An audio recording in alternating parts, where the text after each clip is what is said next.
With this video, I want to show you as a private user how to successfully quit committing copyright infringement, which is often referred to as software, music and video piracy.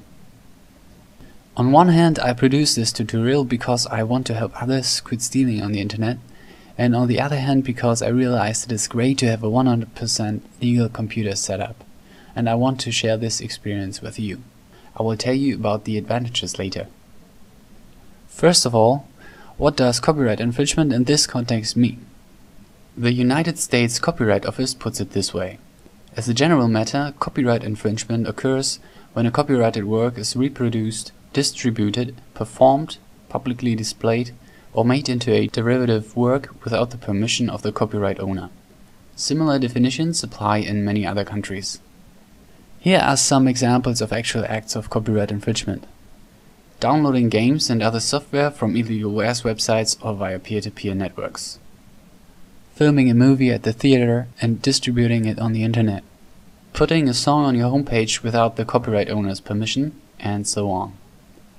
The most obvious reason, of course, for people to conduct software, music and video piracy is that they want to save money.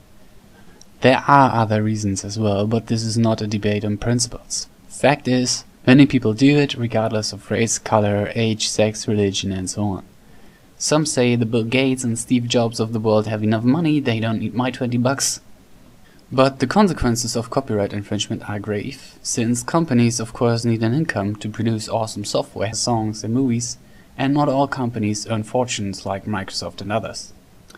Here are some of the possible consequences of copyright infringement. Software becomes more expensive. People may lose their jobs. Companies stop producing software for certain target groups, for example games for PC users. The quality of software decreases. If you get caught, restitution costs could reach millions. You can go to jail for distributing or selling copies of pirated software in many countries. You put your own data at risk because illegal material often contains malware and viruses. You live on the expense of other customers who pay the full price. According to the Business Software Alliance, 400,000 jobs could be created worldwide with a 10% reduction of software piracy. As soon as I realized all that, and that there are real people who need the money to support their families, I decided to quit stealing on the internet. In order to help you with your decision whether to stop committing copyright infringement or not, I will give you some of the advantages of a 100% legal computer setup.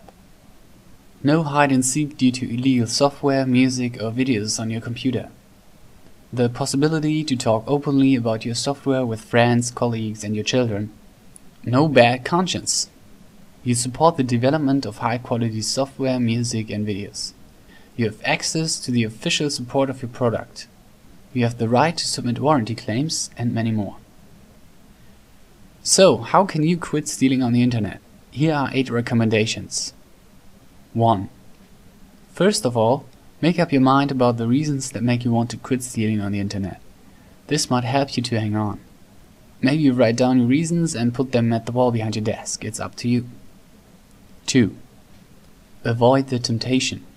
Delete links to illegal websites and accounts on web hosting services and destroy illegal copies, for example. 3. Establish legal alternatives, for example by setting up accounts on official video-on-demand websites or internet radio websites. Easy access to legal content makes it easier to use. 4. Involve someone else and tell him or her about your intention and your progress.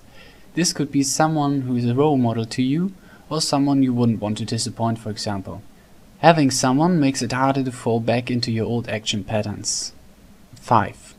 Be honest to yourself. Always be sure to buy or acquire software, music and videos legally. Not knowing that something is illegal doesn't justify copyright infringement. 6. Set a deadline in the medium term after which you stop stealing on the internet and get used to the idea. 7. Make a list of software, songs and videos you want to buy since they are not freely available. Then order them by priority and buy one after the other. 8. Finally, you may want to come up with alternative activities rather than gaming, listening to music or watching movies. Distraction is the best medicine. Thank you for watching this video. I really hope it helps you to quit stealing on the internet. I know it's hard, but you can do it. If you know someone who needs to see this, why not forward the link? If you don't feel like you can quit in the near future, why didn't you come back later? Just look for how to quit private software piracy on youtube.com. If you have additional recommendations for people who want to quit stealing on the internet, feel free to post them here.